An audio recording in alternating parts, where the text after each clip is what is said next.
Hello. तर मी तुम्हाला आज सांगणार आहे की मला माझं फर्स्ट कॉपीराईट भेटलं आहे. काय प्रोसेस झाली होती मी तुम्हाला ते सगळं नक्की सांगेन आता. तर काय झालं, मी इन्स्टा स्क्रोल करत होते आणि ते आता तुम्ही बघू शकता ते सध्याला VN कोड्स वगैरे आहेत ना, ते खूप येतात. तर मी तसं करते, मला आवडतं ते, मला आवडतात व्हिडिओज.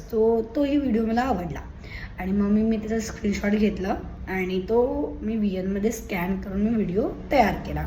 जर ते कसं करत ते तुम्हाला हवं असेल तर नक्की सांगा, मी तेही तुम्हाला दाखवेन.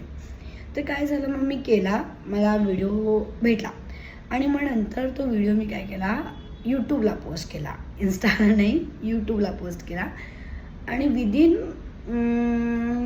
10-15 मिनटं मला कॉपीराईट भेटलं. मला पहिला कळलंच नाही की कॉपीराईट काय, कसं कसं झालं हे. तर तुम्हाला एक स्पेसिफिक ॲपमध्ये ते दिसतं, जे यूट्यूबचं अनेक ॲप आहेत, तर शो तुम्हाला किती व्ह्यूज वगैरे आहेत तिथं ते तुम्हाला दिसतं.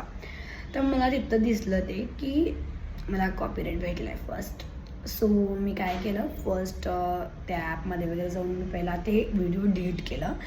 कारण की मी जितकं ऐकलं तितकं त्याच्यामध्ये 3 कॉपीराईट जर तुम्हाला भेटले तर तुमचं चॅनलला प्रॉब्लेम होऊ शकतो, मी असं ऐकलं आहे. सो गॉड नोज, बट मी तेव्हा ते 2 मिनटात डिलीट केलं जेव्हा मला कॉपीराईट आलं. आणि ती प्रोसेस मी तुम्हाला नक्की माझ्या व्हिडिओनंतर दाखवेन.